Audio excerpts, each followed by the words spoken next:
Over the last 2 years, a lot of focus has been put on mental health. The pandemic has amplified issues that have always existed and created some new ones. Next month is Black, Indigenous, and People of Color Mental Health Awareness Month. And joining us now from Servicios de la Raza to talk about some of the services they offer is Neva Martinez-Ortega. Neva, whether it's July or any other month, Servicios offers culturally responsive mental health care. So tell us what this is about. And by the way, thank you for being here.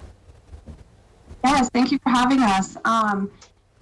We really focus on BIPOC Mental Health Awareness Month because the mental health field wasn't created for us. It was really created by and for white cis men.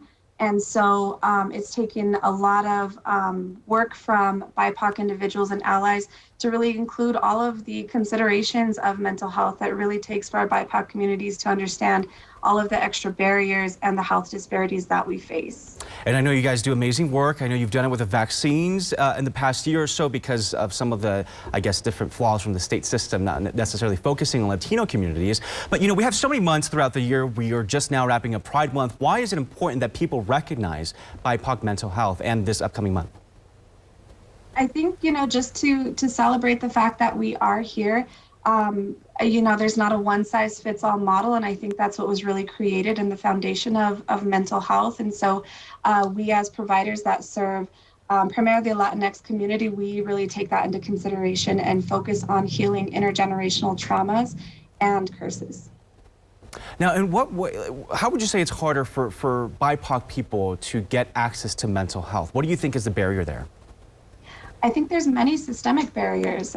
There's all of the different health disparities that are faced, whether that's through poverty, through access to healthcare, through kind of that taboo-ness around mental health. And so I think really kind of breaking down those barriers and showing that, mental health is for everybody and it's just as important as physical health.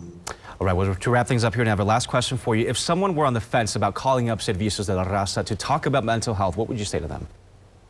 I would say just give us a call and engage. We're hosting a holistic health festival this month, and we're really excited to kind of share alternative ways of healing in addition to therapy. We know that's not always the catch-all for everybody, so there's lots of different ways for people to engage in the Holistic Health Festival. All right, thanks so much, Neva, for taking the time to join us today at 11 o'clock. Appreciate it. Thank you. And like Neva mentioned, that Five Senses Holistic Health Festival that's hosted by them is Saturday, July 23rd at La Raza Park at 38th and Navajo Street. And also a reminder, like we mentioned, they do offer COVID vaccination clinics every Tuesday, but you will need to make an appointment.